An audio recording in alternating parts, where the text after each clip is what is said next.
तयार करायचं असेल तर काय लागेल आपल्याला वॉवेल लागेल. कोणताही शब्द तयार करण्यासाठी ए ई आय ओ यू लागणार म्हणजे लागणार. याला काय म्हणतो आपण वॉवेल. बरोबर आहे. वॉवेल शिवाय शब्द तयार होईल का नाही. मग आता हे 5 वॉवेल जे आहे आपले ते कोणताही शब्द तयार करण्यासाठी महत्त्वाचे आहे. अदरवाइज कोणता शब्द तयार होणार नाही. क्लियर.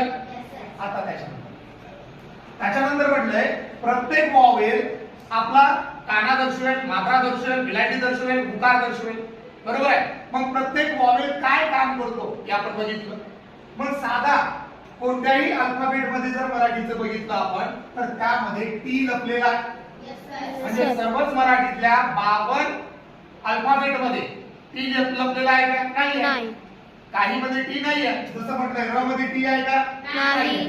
मग आपल्या ज्या अल्फाबेट मध्ये टी लपलेला आहे त्यासाठी त्याला पूर्ण करण्यासाठी काय घेतो आपण ए. जर एखाद्या अल्फाबेटला काना जर लागला असेल तर त्यासाठी पण काय घेतो आपण ए. जर एखाद्या शब्दाला मात्रा बघा मात्रा असा बरोबर ना.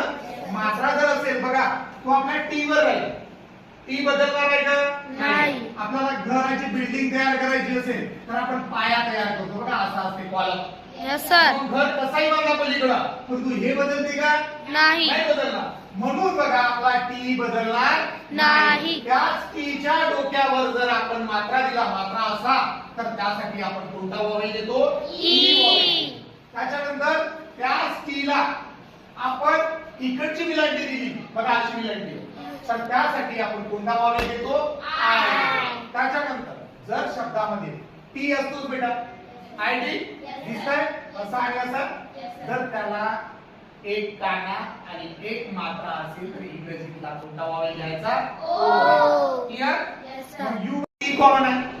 टीला जर गणपतीच्या सोंड सारखी गणपतीचा सोंड बघितलं असा असतो ना की असा असतो असाच असतो असा असतो ना. गणपतीचा सोंड दिसतंय तर तो जर एखाद्या टीला लागून असेल तर सिंपल वाला स्वर काय घ्यायचा बेटा यू. क्लियर आहे आपल्याला. सिंपल वर्ड असेल आपला टी असा असतो त्यापासूनच शब्द बनणार आहे तर त्यापासूनच अल्फाबेट बनणार आहे. बरोबर आहे. तर तो त्या अल्फाबेटला आपण व्यंजन मराठी त्यापासून व्यंजन बनणार आहे. तर त्या टी साठी साधारणतः काय घ्यायचं आहे काना असेल तर काय घ्यायचं ए. मात्रा असेल तर काय घ्यायचं ई. लहान विलांटी असेल तर काय घ्यायचं आहे आय. लहान उकार असेल तर काय घ्यायचं आहे यू. क्लिअर केलं बेटा. मग पार्ट 1 मध्ये आपण हे क्लिअर करून टाकलेलं आहे. अडचण आहे का नाही. पार्ट 2 मध्ये काय बघितलंय तर बघितलंय डबल ए पण